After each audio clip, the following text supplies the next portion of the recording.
Hello friends, రేపటి complete episode ఇప్పుడు ఈ వీడియోలో చూడండి. ఇక సిద్ధు తులసిని పెళ్లి చేసుకొని ఇంటికి రాగానే ఇక బసవయ్య కోపంతో, సిద్ధు అసలు నువ్వు ఏం చేస్తున్నావు? ఈ తులసిని పెళ్లి చేసుకొని ఇంటికి రావడం ఏంటి? ఆల్రెడీ కనిష్కతో ఎంగేజ్మెంట్ అయిపోయింది కదా. చెప్పాను కదా నాన్న, నేను తులసి అనే అమ్మాయిని ప్రేమిస్తున్నానని. అని తులసిని పెళ్లి చేసుకున్న అతడు మంచివాడు కాదు నాన్న, వాడు పెద్ద దుర్మార్గుడు.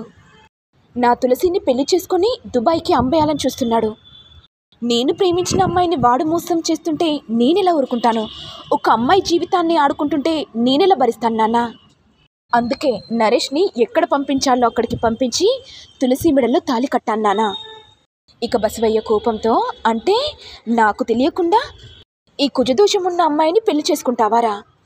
ఇక సిద్ధు కోపంతో, నాన్న, నా భార్యని ఇంకోసారి అలా అన్నావంటే మర్యాదగా ఉండదు. నాన్న నన్ను కూడా చూడను, అర్థమైందా? ఏంటి సిద్ధు, అంటే ఈ అమ్మాయిని పెళ్లి చేసుకుంటే నా మీదకి నువ్వు ఎగబడతావా? నా మాట మీద నిలబడేవాడివి, నేనేది చెప్పినా చేసేవాడివి. అలాంటిది ఇప్పుడు ఈ తులసిని పెళ్లి చేసుకోరాగానే నాన్న చేదైపోయాడా? మరి కనిష్క పరిస్థితి ఏంటిరా? తనకి ఎందుకు అన్యాయం చేశావు? తనకేం అన్యాయం చేశాను నాన్న? ఆల్రెడీ నేను కనిష్కకు చెప్పాను తులసిని ప్రేమిస్తున్న విషయం. తనే నా మాటను అర్థం చేసుకోకుండా ఎంగేజ్మెంట్ జరిపించుకుంది. ఇక బసవయ్య తల్లి కోపంతో, రే, మీ నాన్నకి ఎదురు సమాధానం ఇస్తావా? అసలు దీనివల్లనే కదరా మీ ఇద్దరికి గొడవ అనుకుంటూ బసవయ్య తల్లి ఇక తులసి దగ్గరికి రాగానే, నా మడవడి కట్టిన తాళే కదా అనుకుంటూ ఇక బసవయ్య తల్లి తులసి మెడలో ఉన్న తాళిని తెంపబోతుండగా, సిద్ధు ఆపి, ఏం చేస్తున్నావు నానమ్మా? నేను కట్టిన తాళిని ఎలా తెంచాలనుకుంటున్నావు? నా భార్యను ఏమైనా అన్నారంటే నేను ఇంట్లో నుంచి వెళ్ళిపోతాను. ఇంతలో నీలిమ వచ్చి, అమ్మయ్యా, ఇక తులసికి సిద్ధుకు పెళ్ళైపోయింది. నాకు ఈ ఇంట్లో విలువ ఉంటుంది. పాపం ఈ తులసిని పనిదానిలా చూస్తారు. మా మామయ్య భలే స్కెచ్ చేశాడు. కనిష్కకు సిద్ధుకు పెళ్లి చేస్తే నా వాల్యూ తగ్గిపోతుందనే కదా, నాకు రెస్పెక్ట్ ఉండదనే కదా నేను సిద్ధుకు మాయ మాటలు చెప్పించి తులసి మెడలో తాళి కట్టమని చెప్పాను అని నీలిమ నవ్వుకుంటూ ఇక సిద్ధు దగ్గరికి వచ్చి, సిద్ధు, నువ్వు ప్రేమించిన అమ్మాయిని పెళ్లి చేసుకున్నావు కదా, ఆగు, మీ ఇద్దరికి నేనే నా చేతులతో స్వయంగా హారతి ఇస్తాను. ఇక బసవయ్య కోపంతో, నీలిమ, ఏ హారతి ఇవ్వాల్సిన అవసరం లేదు, అర్థమైందా? నాకు తెలియకుండా పెళ్లి చేసుకున్నాడు, అలాంటిది సిద్ధు నా మీదే ఎగబడుతున్నాడు. ఇక నీలిమ వెంటనే, ఏంటి మామయ్య అలా మాట్లాడుతున్నారు?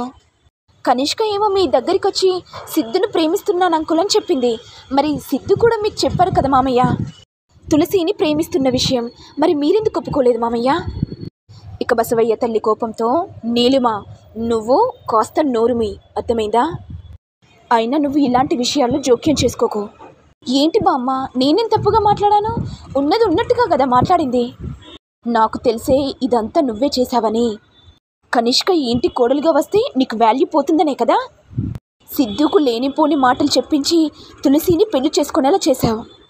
ఇప్పుడు నేను ఏం చేయాలి? ఈ సిద్ధు ఏమో తులసిని పెళ్లి చేసుకున్నాడు అనుకుంటూ టెన్షన్ పడుతుంటే, బసవయ్య, ఒకసారి ఇలా రా, నీతో ఒక విషయం మాట్లాడాలిరా. ఏంటమ్మా, ఏ విషయం గురించి? రేయ్, ఈ సిద్ధు అయితే ఈ కుజదోషం అమ్మాయిని పెళ్లి చేసుకున్నాడు. ఇదేమో సిద్ధును మాయ మాటలతో గ్రిప్పులు పెట్టుకొని నా మనవన్ని పెళ్లి చేసుకుంది. మనం కూడా సిద్ధుకు లేనిపోని మాటలు చెప్పించి ఈ తులసిని ఇంట్లో నుంచి బయటికి వెళ్ళగొట్టాలిరా. ఇక సిద్ధు మనసుని ముక్కలు చేయాలి. అప్పుడే కదా సిద్ధు మనసు మారి ఇక కనిష్కను పెళ్లి చేసుకుంటాడు. అప్పుడు నీకు మేయర్ పదవి వస్తుందిరా. అవునమ్మా, నువ్వు చెప్పేది కూడా నిజమే. ఇప్పుడు నువ్వు వాళ్ళిద్దరినీ ఏమనకు, నవ్వుతూ ఇంట్లోకి ఆహ్వానించు. ఆ తర్వాత దాని సంగతి మనిద్దరం చూద్దాం. అలాగేనమ్మా, నువ్వు చెప్పినట్టు చేస్తాను అనుకుంటూ ఇక బసవయ్య సిద్ధు దగ్గరికి వచ్చి, రే సిద్ధు, ఎంతైనా నువ్వు నా కొడుకువి, నిన్నెలా బయటికి పంపిస్తానురా? అమ్మ నీలిమ, హారతి ప్లేట్ తీసుకొనిరా. ఏంటి మా మామయ్య హారతి ప్లేట్ తీసుకొనిరా అంటున్నాడు? ఇప్పుడేమో ఇందాకే కదా ఈ కుజదోష అమ్మాయి ఇంట్లో ఎలా అడుగు పెడతానో నేను కూడా చూస్తానన్నాడు. ఈ బామ్మ మరి మామయ్యకు ఏం చెప్పింది? మళ్ళీ పెద్ద స్కెచ్చే వేసినట్టున్నారు. నేను తెలుసుకుంటాను మామయ్య అనుకుంటూ నీలిమ ఇక హారతి ప్లేట్ తీసుకొని రాగానే ఇక సిద్ధుకు తులసికి హారతి ఇవ్వగానే ఇక బసవయ్య విశాలాక్షి దగ్గర ఆశీర్వాదం తీసుకొని, ఇక ఇద్దరు రూమ్లోకి వెళ్ళగానే సిద్ధు సంతోషంతో, తులసి నా లైఫ్లోకి వస్తావని నేను ఊహించలేదు. నువ్వంటే నాకు ప్రాణం తులసి, ఈ గుండెల్లో పెట్టుకొని చూసుకుంటాను. ఇక తులసి ఏమో బాధపడుతుంటే, ఏంటి తులసి ఎందుకు బాధపడుతున్నావు? మీకు తెలుసు కదా ఖుషీని చూసుకునే బాధ్యత నాదే అని. అయ్యో తులసి అంతలా టెన్షన్ పడాలా? ఇక ఖుషీని చూసుకునే బాధ్యత నాదే. ఇదంతా బసవయ్య విని, ఓహో దీన్ని చూసుకున్నాడే ఎక్కువ అంటే దీనికో బరువు బాధ్యత అంట, ఆ పిల్లని కూడా చూసుకోవాలనా? అసలు ఏమనుకుంటుంది? దాన్ని చూస్తేనే నాకు కంపరంగా ఉంటుంది. అలాంటిది ఇంట్లోకి వస్తేనే నేను బయటికి వెళ్ళనిస్తాను. అలాంటిది ఆ తులసి నా ఇంటి కూడలంటేనే నాకు అసహ్యం వేస్తుంది. ఇప్పుడు ఏదో ఒకటి చేయాలి, అది మాత్రం ఇంట్లో ఉండకూడదు. అమ్మా ఏం చేయాలో చెప్పమ్మా, అర్థం కావట్లేదు. అప్పుడేమో కానీ ఇప్పుడే నాకు గుండెపోటు వచ్చేలా ఉందమ్మా. రే బసవయ్య ఎందుకు టెన్షన్ పడుతున్నావురా? ఈ అమ్మ ఉంది కదా, ఎత్తు మీద ఎత్తు వేసి ఆ తులసిని ఇంట్లో నుంచి బయటికి వెళ్ళగొట్టాలో నాకు బాగా తెలుసు. మనకు కూడా టైం రావాలిరా. మనకు టైం వచ్చినప్పుడు సిద్ధుకు లేనిపోని మాటలు చెప్పి ఆ తులసిని ఇంటి నుంచి బయటికి వెళ్ళకూడదాం. ఇదంతా నీలిమ విని, ఓహో మామయ్య భలే స్కెచ్ చేశారు. ఈ నీలిమ ఉన్నంత వరకు మీరేం చేయలేరు మామయ్య. ఈ విషయాన్ని నేను వెంటనే సిద్ధుకు చెప్పేస్తాను. ఇక సిద్ధు కూడా తన జాగ్రత్తలో తనుంటాడు. ఇటు ఏమో సిపర్నిక బాధపడుతూ, అసలు ఆ నరేష్ ఏది చెప్పిన పని సరిగ్గా చేయడు. ఇప్పుడు చూసావా భార్గవ్, మనం దొరికిపోయాం. ఈ నరేష్ చెప్పిన పని ఒక్కడు చేయడు. ఆ నరేష్ ఇప్పుడు జైల్లో ఉన్నాడు. తులసి ఏమో ప్రేమించిన అబ్బాయిని పెళ్లి చేసుకొని హ్యాపీగా ఉంది. ఇక ఖుషిని కూడా తన వెంటే తీసుకెళ్ళింది. ఇప్పుడు ఏం చేయాలో భార్గవ్ అర్థం కావట్లేదు. మనకు ఆ ఖుషి పాప కావాలి. ఖుషి ఉంటేనే కదా మనకు ఆస్తి మొత్తం చేజిక్కేది. ఏం మాట్లాడట్లేదేంటి భార్గవ్?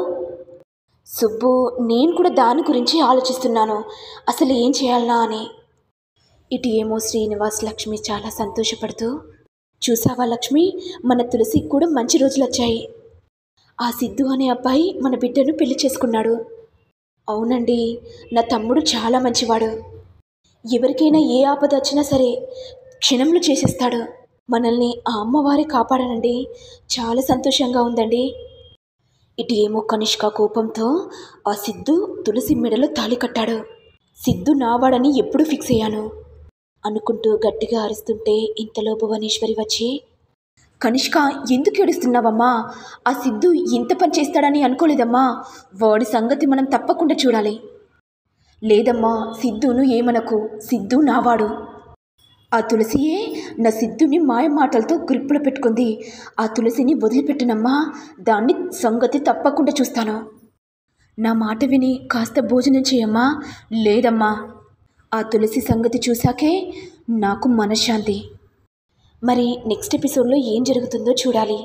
మరి మీకు వీడియో కనుక నచ్చినట్లయితే లైక్ చేయండి, షేర్ చేయండి, సబ్స్క్రైబ్ చేయండి. Thank you all.